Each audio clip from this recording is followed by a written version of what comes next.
ദൈവത്തിന് മഹത്വം. എസ്തേറിൻ്റെ പുസ്തകം 9 അധ്യായം 1 വാക്യം.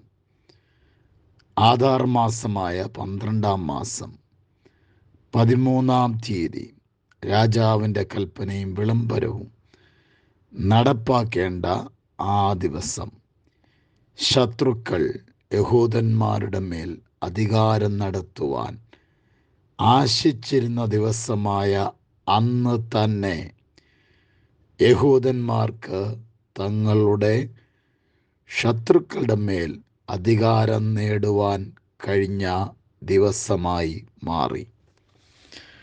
എസ്തേറിൻ്റെ പുസ്തകം ഒരു ചരിത്ര പുസ്തകമായി ശേഷിക്കുകയാണ്.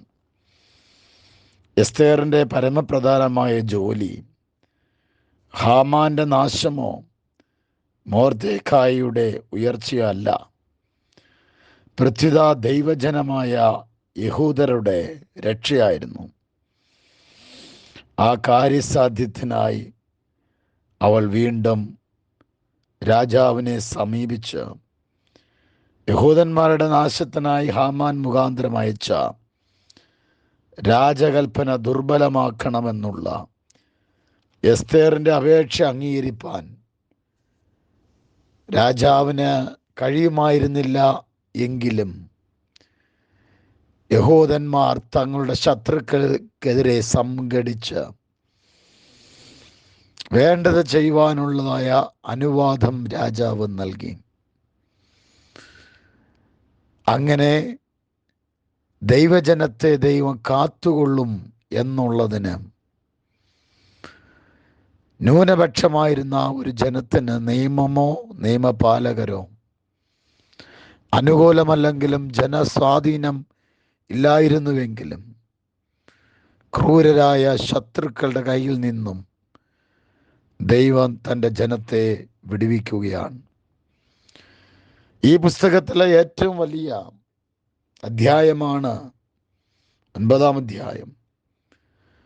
പാർസി രാജാവിൻ്റെ അനുവാദത്തോടുകൂടി യഹൂദ ജനം തങ്ങളുടെ ശത്രുക്കളോട് പ്രതികാരം നടത്തിയ വിവരം രേഖപ്പെടുത്തിയിരിക്കുകയാണ്. 1 മാസം 13 തീയതിയും ആണ് ഒന്നാമത്തെ വിളംബരം പുറപ്പെടുവിച്ചത്. രണ്ടാമത്തെ വിളംബരം അതിനെതിരായി പുറപ്പെടുവിച്ചത് 3 മാസം 23 തീയതിയാണ്. അങ്ങനെ ഈ 2 വിളംബരങ്ങളും രാജ്യത്തുടനീളം പ്രസിദ്ധമാക്കിപ്പെട്ടുവെങ്കിൽ യഹൂദന്മാരുടെ ഉന്മൂലന നാശത്തിന് വേണ്ടി എഴുതിവെച്ച തീയതിയും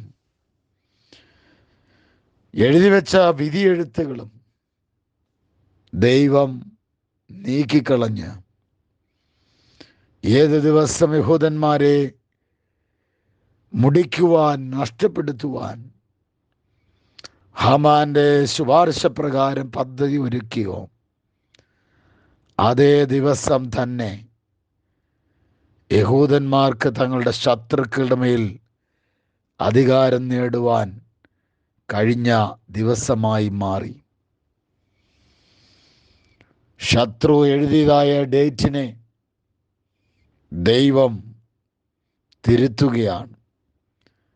പരാജയത്തിനായി കുറിച്ചുവെച്ച ദിവസത്തെ വിജയത്തിൻ്റെ ദിവസമായി ദൈവം മാറ്റുകയാണ്. ഇത് യഹോവയുണ്ടാക്കിയ ദിവസം, ഇന്ന് നാം സന്തോഷിച്ച് ആനന്ദിക്കാം. ജീവരക്ഷയ്ക്കായി പൊരുതി ശത്രുക്കളുടെ കയ്യിൽ നിന്ന് പൊരുതി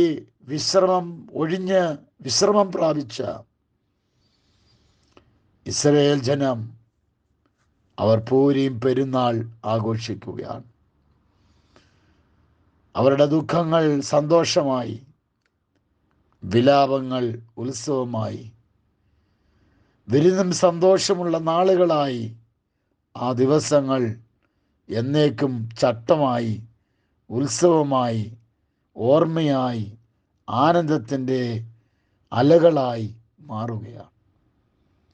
ശത്രുവിൻ്റെ ആശയെ ദുഷ്ടന്റെ ആശയെ നിഷ്ഫലമാക്കുന്ന ദൈവം പ്രാർത്ഥിക്കുന്ന തൻ്റെ ജനത്തിന് വിരോധമായി ഉണ്ടാക്കുന്ന രേഖകളെയും ഉണ്ടാക്കുന്ന ഗൂഢാലോചനകളെയും തന്ത്രങ്ങളെയും വിധികളെയും വിമർശനങ്ങളെയും വിധിയെഴുത്തുകളെയും ശത്രു എഴുതി കുറിച്ച് വച്ചിരിക്കുന്ന പരാജയമെന്ന് പറഞ്ഞ ദിവസത്തെയും വിജയമാക്കി മാറ്റാൻ കഴിയുന്ന അത്യുന്നതൻ്റെ കരം ഇന്നും നമുക്ക് വേണ്ടി ചലിക്കുന്നു. ശത്രു പരാജയപ്പെടുത്തുമെന്ന് പറഞ്ഞ ആ ദിവസം തന്നെ നമ്മുടെ വിജയത്തിനായി ദൈവം മാറ്റുന്നു. God bless you. കർത്താവേ, ഈ ദിവസം ജനത്തെ അനുഗ്രഹിക്കണം, എല്ലാ നന്മകൾ കൊണ്ട് നിറയ്ക്കണം. യേശുവിൻ നാമത്തിൽ തന്നെ ആമേൻ.